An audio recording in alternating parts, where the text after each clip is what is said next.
Imagine building one of the most successful companies in history.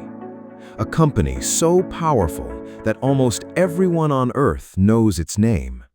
A company that sold hundreds of millions of products, dominated its industry, and seemed impossible to defeat.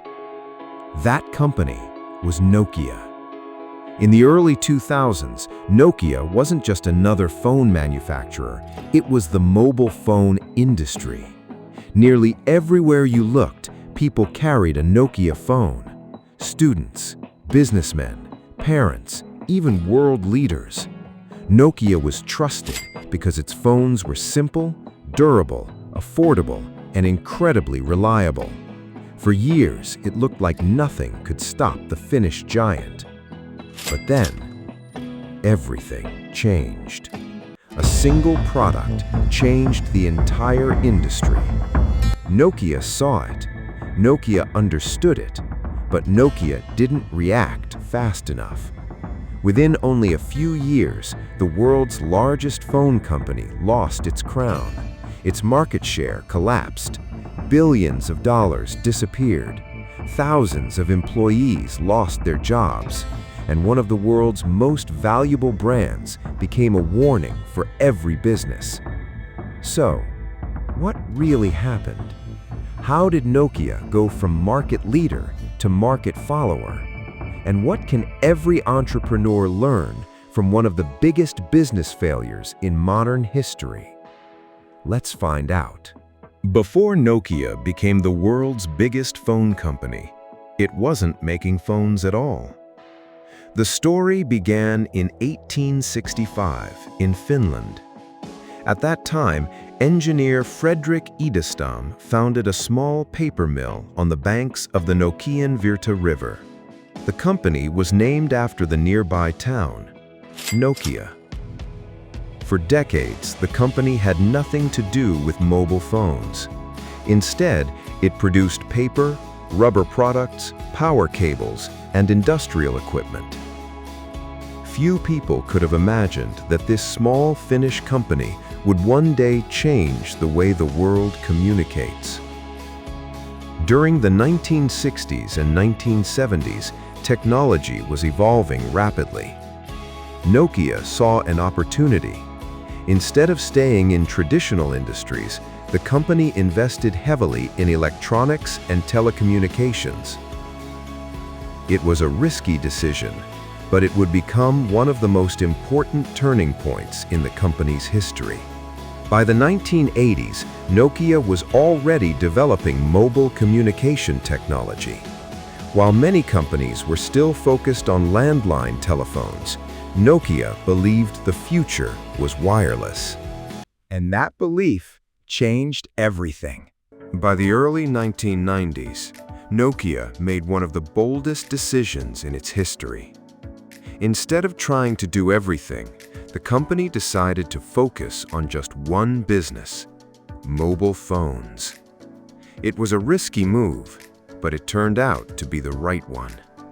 As mobile technology spread across the world, Nokia was ready. The company introduced phones that were simple, reliable, affordable, and incredibly durable. People loved them. The batteries lasted for days, the phones survived drops, and the user experience was easy for everyone. Whether you were a student, a businessman, or a parent, Nokia had a phone for you. Soon, Nokia became more than a phone company. It became a global symbol of communication. By the year 2000, millions of Nokia phones were being sold every month. In many countries, owning a Nokia phone became a part of everyday life. Then came legendary models, the Nokia 3310, the Nokia 1100, and later, the Nokia N95. These devices became some of the most successful mobile phones ever made. At its peak, Nokia dominated the global mobile phone market. Competitors struggled to keep up. It looked like the company would stay on top forever. But history had other plans. The iPhone changed everything. It was January 9, 2007. On a stage in San Francisco, Steve Jobs introduced a device that would change the world forever. It wasn't just another mobile phone, it was the iPhone. While most phones relied on physical keyboards, the iPhone introduced a large multi-touch display. It wasn't designed around buttons, it was designed around software. The experience felt completely different. Browsing the internet became easier, watching videos became enjoyable, and using apps opened a whole new world. Most people saw a beautiful new smartphone, but Nokia saw something else. The company believed customers would continue to prefer physical keyboards and traditional mobile phones. Nokia had already developed touchscreen prototypes. Its engineers understood where technology was heading, but inside the company, decisions moved slowly. Teams disagreed, executives were cautious, and instead of acting quickly, Nokia continued improving products built for the old market. While Apple was reinventing the smartphone, Nokia was protecting its past. That difference would change everything.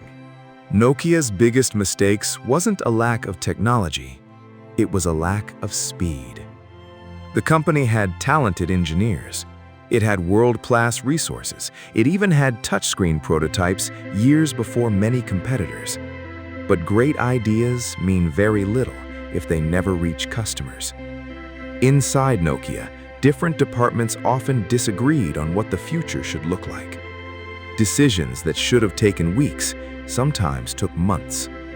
While Nokia debated, Apple kept improving the iPhone, and Google introduced Android, giving manufacturers a modern smartphone operating system that evolved rapidly. Nokia continued relying on Symbian. Once a powerful operating system, Symbian struggled to deliver the smooth experience users now expected. Developers found it difficult to build apps. Customers wanted faster software, better internet browsing, and a growing app ecosystem. Nokia responded, but always a little too late. Every year, competitors moved further ahead. Market share began to fall. Customer loyalty started to disappear. Investors lost confidence. Nokia was no longer leading the future. It was trying to catch up. By 2010, Nokia knew it had a serious problem. Sales were falling. Competitors were growing stronger, and the smartphone market had completely changed. In an effort to save the company, Nokia made one final gamble. In 2011, it partnered with Microsoft. Together, they hoped Windows Phone could compete with Apple's iPhone and Google's Android. It sounded like a bold strategy, but the market had already moved on. Developers focused on iOS and Android. Customers wanted apps that Windows Phone couldn't offer. Even though many Nokia Lumia phones received positive reviews for their design and camera, they couldn't attract enough users. Year after year, sales continued to decline. Finally, in 2013, Nokia agreed to sell its mobile phone business to Microsoft. It was the end of an era. The company that had once dominated the mobile phone industry was no longer in control of its own future. A global giant had fallen. Nokia's story is not just about mobile phones. It's about business, leadership, innovation, and the danger of becoming comfortable with success. There are three powerful lessons every company can learn from Nokia. Lesson 1. Never stop innovating, even when you're number one. Lesson 2. Listen to changing customer behavior. Technology moves fast, and customers move even faster. Lesson 3. Great companies don't fail because they lack resources. They fail because they fail to adapt. Today, Nokia still exists, but it is no longer the company that once ruled the mobile phone industry. Its story reminds us that no business, no matter how successful, is guaranteed to stay on top forever. Every giant can fall, and every fall leaves behind a lesson. Thanks for watching. If you enjoyed this story, subscribe to the Business Story Lab, because every company has a story worth understanding.